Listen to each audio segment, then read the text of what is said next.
Bem-vindo, caros amigos do canal Teófilos. Com mais uma alegria que nós estamos aqui com mais um vídeo. Essa é a lição 3 da obra do cronista, que é 1ª e 2ª Crônicas, Esdras e Neemias. Objetivamente, nós vamos tratar nessa terceira lição os livros de Esdras e Neemias.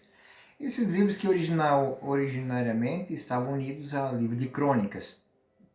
Contudo, no estudo posterior desta obra, eles foram separados e aí ficaram o livro de Esdras, Esdras 1 e Esdras 2. Depois, olhando mais profundamente os estudos, se viu que a partir de o que seria Esdras 2, 1, palavras de Neemias, filho de Elcias. Então, Esdras e Neemias, esses dois grandes personagens da obra do cronista, que são muito importantes para que se compreenda. Esdras é aquele que faz a reforma, faz a reconstrução do templo e a reforma moral do povo. Neemias é aquele que faz a construção, conduz a reconstrução das muralhas de Jerusalém, as muralhas, e também uma reorganização social e política do povo de Israel. Então, nós vamos estudar eles. Esses livros, a divisão, ela é uma divisão, podemos dizer assim, data já da era cristã. E Esdras e Neemias refere-se a acontecimentos relativos à volta do povo exilado da Babilônia para a Terra Santa, a restauração da vida religiosa e civil desse povo, que ocorre num período que vai mais ou menos de 538 a 398. Um período não muito longo, mas de muita importância, porque podemos dizer que é o nascimento do judaísmo. Esse período é um período de grandes lutas, porque os repatriados voltaram da Babilônia, mas chegando na terra existiam os samaritanos, né? Todo aquele povo que vivia na região da Samaria e que não foram bem com a maneira desse retorno. Logo mais eu vou explicar o que aconteceu. Logo no primeiro início, nós vamos ver isso nos primeiros capítulos, acontece uma coisa. Eles voltaram e construíram o templo, construíram o altar para o Deus Todo-Poderoso. E aí acontece que aquelas tribos mistas que estavam ali vieram e disseram assim: vamos construir o templo e onde podemos ofertar aos nossos deuses e vocês os deuses. Não é conveniente que nós construamos um templo misto. E eles já viram que havia uma separação.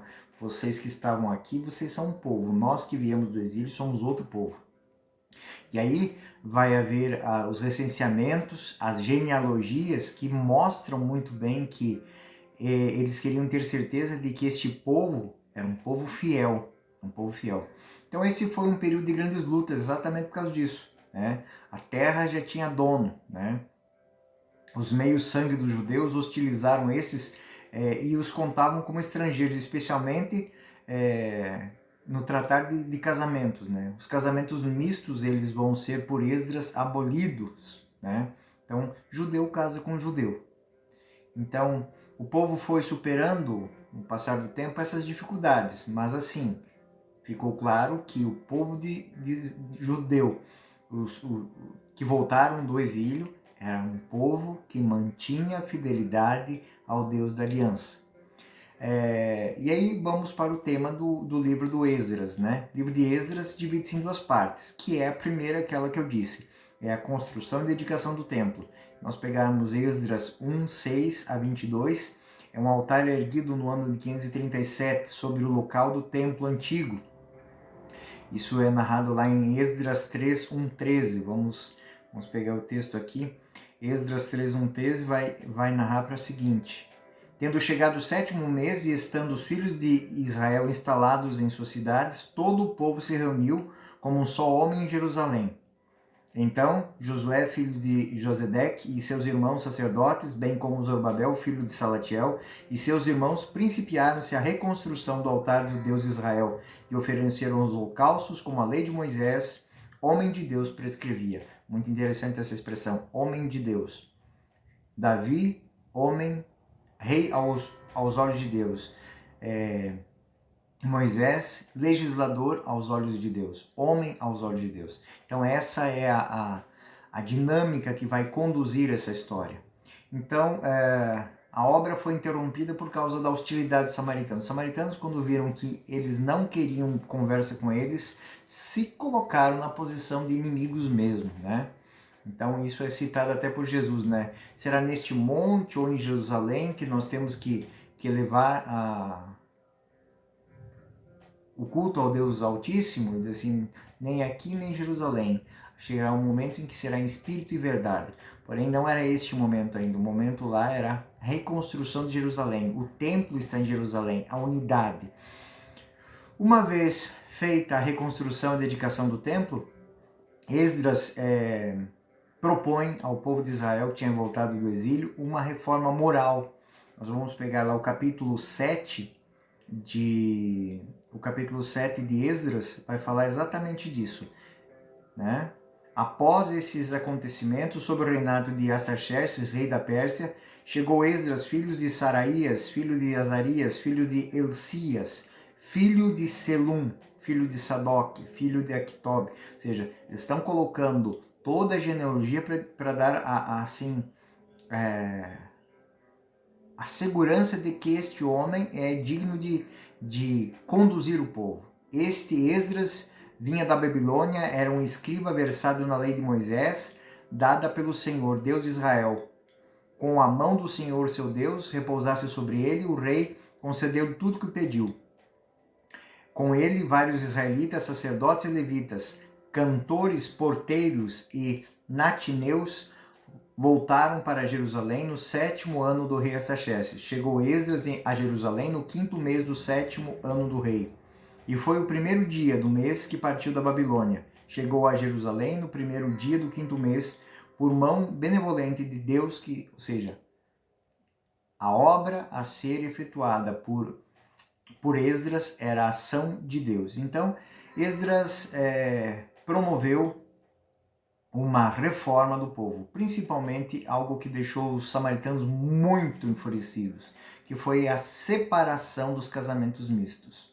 Ou seja, aqueles que queriam ser fiéis, então, a partir de agora, seria um povo só. Tudo aquilo que foi dito por Moisés, por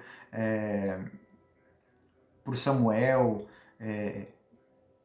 os juízes pensavam muito nisso, ou seja, a fidelidade, a unidade, a pureza religiosa. E em função dessa pureza, Neemias vai fazer a segunda parte, que é, reconstruirmos o templo, temos uma unidade, temos uma mudança moral, somos judeus, somos um povo diferente, agora vamos construir uma cidade. Então a cidade tem mais esse foco de dar a Israel uma nova realidade, uma nova constituição política e organizacional. Então, isso é narrado em 1 Neemias 1 a 7, 1 Neemias 1, capítulo 7, 22. E o heroísmo dos que lutaram na cidade para realizar isso, né? Então eram lutas, eram invasões, eram brigas o tempo todo. Durante dias, trabalhavam, durante a noite montavam guarda para não serem sobressaltados pelos inimigos. Então, enquanto eles construíam as muralhas, enquanto eles construíam o templo, a cidade continuava numa contínua guerra. Então, era construir de dia e guardar de noite, construir de dia e guardar de noite. Então, essa é uma... Isso tudo levou o quê? Uma reforma religiosa e social do povo. Não basta dizer apenas que temos fidelidade ao Deus de Israel, nós temos que nos portar como tal. A aliança é renovada sob a orientação de Esdras, nós vamos ver isso lá no capítulo 9, 38, até o 10, 39.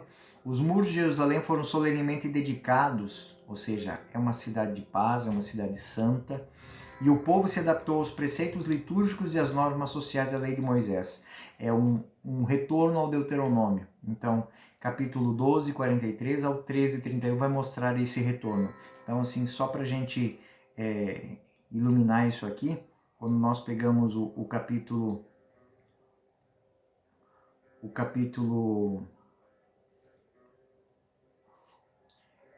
12 de Neemias. Então, capítulo 12 de Neemias vai falar exatamente disso. capítulo 12 de Neemias.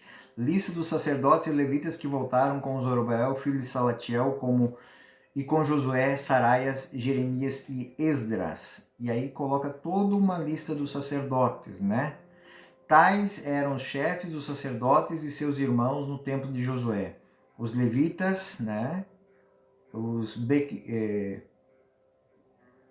Eis os chefes das famílias sacerdotais. Então eles vão fazer toda uma listagem, né? De quem eram os chefes, quem eram os sacerdotes, chegaram a todos aqueles que voltaram e se mantiveram fiéis. Então é um recomeço.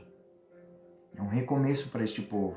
É um retorno à fidelidade.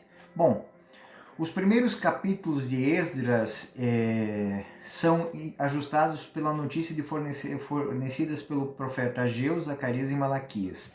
Esdras e Neemias apresentaram uma rica documentação, muitas vezes contemporânea aos fatos relatados. As listas dos repatriados, aquilo que eu acabei de ler, né, os atos, os decretos do rei da Pérsia, dando a eles autoridade de reconstruir, a correspondência dos adversários judeus com a corte persa, ou seja, pedindo que a terra não fosse dada de volta para os judeus. Então tem tudo isso.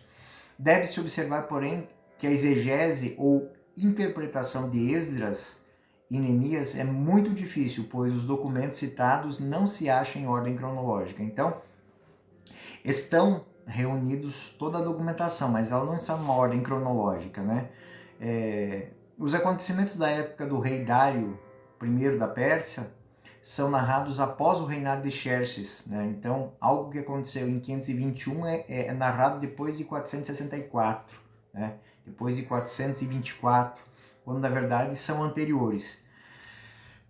O leitor do livro encontra a continuação de alguns textos, por exemplo, no capítulo 4 e 5 em Esdras, eles pulam para 4 e 6. A lista dos repatriados é apresentada 2 vezes, né? Então existem algumas dificuldades na leitura do texto, mas lembramos que esse não é o foco. O foco do livro de Esdras e Neemias é de fato essa reconstrução do templo, reconstrução da cidade, reconstrução moral, reconstrução social do povo judeu. Então, para a compreensão religiosa, Esdras e Neemias, a questão é secundária. Isso, se um texto está aqui, se ele está para o lado, não importa. Para eles, o contar da história de como eles fizeram, como eles lutaram, como eles trabalharam, homem a homem. É muito bonita aquela expressão assim. E todos se fizeram presentes em Jerusalém como um homem só. Ou seja, eles tinham o intento de reconstruir o povo da aliança. Então a restauração teve importância capital na história do povo eleito. Significa, guardem bem isso, o nascimento do judaísmo propriamente dito.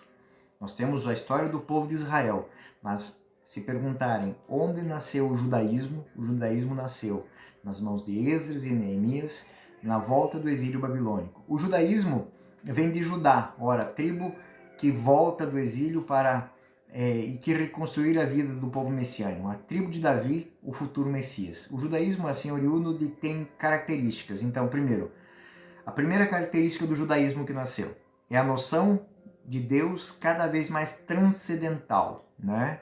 Então, não é um Deus que se manifesta às pessoas. Não, ele é transcendente. Depois, a estrita observância da lei, cultivada principalmente pelos fariseus, que multiplicavam os preceitos e desenvolviam uma minuciosa casuística, ou seja, para cada atitude existia uma reflexão para que existisse uma pureza, para que existisse uma conduta verdadeiramente digna de um judeu. Depois nós temos a mística dos povos de Deus, os Anawim, ou seja, aqueles que mansos e humildes depositam sua confiança em Deus, trabalham para isso e sabem que Deus caminha com eles. E por fim, a expectativa cada vez mais viva da vinda do Messias e a consumação da história. Então ali começa a ideia, se fortalece a ideia do messianismo, o messianismo que é tratado nos livros dos profetas, que é tratado dentro da história de Israel como a restauração do reino de Davi. Então, por ter, assim, colecionados esses escritos do Antigo Testamento e Renovada Aliança, a restauração de Jerusalém, Esdras pode ser chamado o pai do judaísmo. Então, esta é a obra do cronista. Primeira e Segunda Crônicas contam a história do povo de Israel dentro da ótica de que é manifestação de Deus, é maneira de Deus se fazer presente na história. E Esdras e Neemias é a reconstrução. Se a primeira parte vai mostrar que Deus se fez presente na história, agora eles aderem a este Deus presente em suas vidas. Para nós, na nossa reflexão cristã, são livros muito caros, ou seja, vamos imaginar o tempo que nós estamos vivendo, todas as coisas que o nosso tempo traz, onde que muitas vezes nos questionamos sobre a verdade, onde é que ela está, são tantas vozes, são tantas... Uma volta para as origens, uma volta para o primeiro amor, uma volta para a fidelidade. Quem eu sou como cristão? Como ajo como cristão? Onde fundamento essa minha atitude cristã? Então, é uma volta para o Evangelho, uma volta para as palavras, uma volta para as primeiras comunidades. Foi isso que os judeus fizeram quando foram para o exílio. Ou seja, não temos mais terra, a terra que era sinal da bênção não existe mais, estamos exilados, não temos mais ninguém por nós. O que temos é o quê? A fidelidade que está em nós. Ou seja, o momento em que eles fazem de si só, de si próprios, locais de habitação de Deus e se descobrem como terra santa, como lugar sagrado. É aí o ponto onde conversa o Antigo Testamento, o livro do cronista, com o Novo Testamento. Ou seja, não é mais neste monte ou em Jerusalém, mas todos vão adorar em espírito e verdade. Eu espero que você tenha gostado desta aula, essa lição que finaliza a obra do cronista. A próxima aula nós vamos tratar de Tobias, Judite e Esther, também 3 livros históricos muito caros à nossa tradição. Espero que você tenha gostado. Um grande abraço, até o próximo vídeo, fiquem com Deus.